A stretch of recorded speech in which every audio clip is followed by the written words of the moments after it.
Over the past 24 hours, social media, a lot of you were blowing up with expressions of conservative outrage over the Democrats' treatment of Attorney General Bill Barr.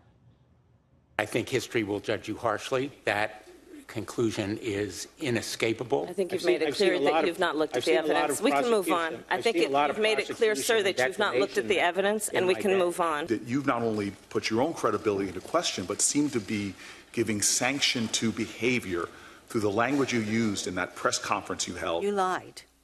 And now we know. Attorney General of the United States is a sacred trust. You have betrayed that trust. Of course, it's all disgusting. It's incredibly nasty, and it's patently unfair. But why would anyone be shocked now, given that these same Democrats, what they did last September to another Trump pick, who also had a stellar legal career?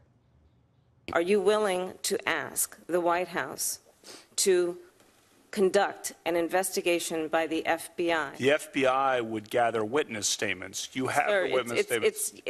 I don't want to debate with you how they do their business. She's not part of the Clintons' efforts to get some kind of revenge. She is a woman who came here with corroborating evidence to tell her truth. Is that a question? No, sir. It was a final statement. I was obsessed with So you were not a basketball player. I only have 23 seconds. So you were not as sloppy drunk, and so your roommate was lying. Now, remember, Ms. Blasey Ford's decades-old allegations, they came to light only after some anonymous committee Democrat leaked her letter, leading Blasey Ford herself to reveal her identity to the Washington Post. Well, similarly, on Tuesday, right before Barr's testimony, the Mueller letter was leaked to, of course, the Washington Post. Stay with me here. Now, the bottom line is, when the Democrats cannot win on the merits, on the substance, what do? They want to end the debate, go right for the jugular. I strongly believe Judge Kavanaugh should withdraw from consideration, and the president should withdraw this nomination if Kavanaugh won't do it voluntarily. I join Leader Schumer in calling for Judge Kavanaugh to withdraw his name from consideration. I think the nomination should be withdrawn. Of course, Kavanaugh remained defiant, and he refused to back down to those Democrats, and now he has a lifetime tenure on the Supreme Court. The Democrats crashed and burned on Kavanaugh.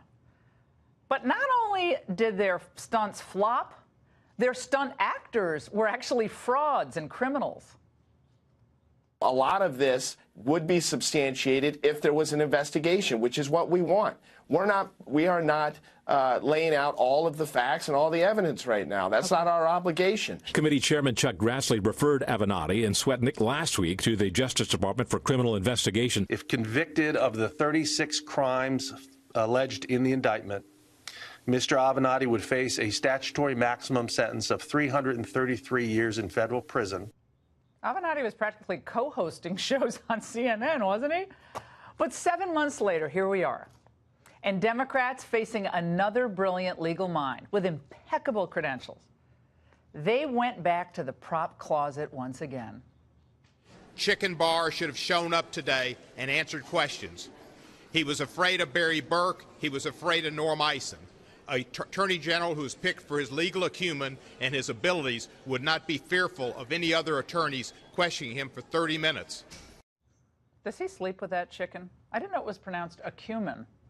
I guess I'm wrong.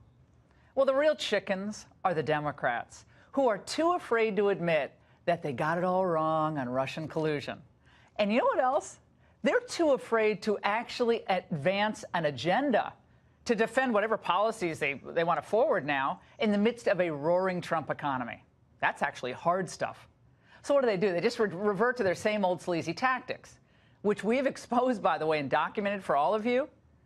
You know, with no glee, but we've had to document it because it's really important night after night, week after week on this show. And just like with Kavanaugh, they are now calling for someone else's head on a platter. I think that Attorney General William Barr ought to recognize that he has an obligation to resign. He has burned through any credibility he had in that role, and he should resign. I think he should resign. And I think that he has made it very clear that, one, he is not able to perform his duties. Remember, by the way, that both Kavanaugh and Barr are Bush Republicans. So when you think it's just all about Trump, to anyone who's connected to this administration, this always shifts around. If you have an R after your name, they're going to go after you. But my prediction, the more Barr learns about who and what were behind the 2016 efforts to smear Trump as some type of Russian collaborator, the nastier and more desperate the Democrats' attacks on Barr will become.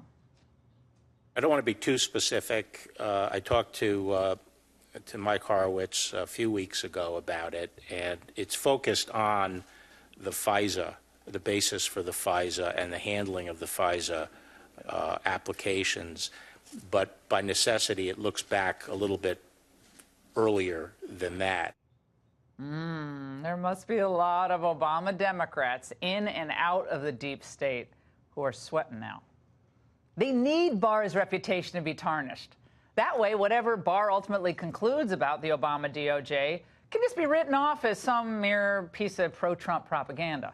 They have to do that now. It's what this is all about. Now, if Hillary and company had maybe spent more time trying to out-debate Trump on the big issues of the day rather than funding phony dossiers, paying all that money to Fusion GPS, maybe she would have fared better in the last election. I don't know.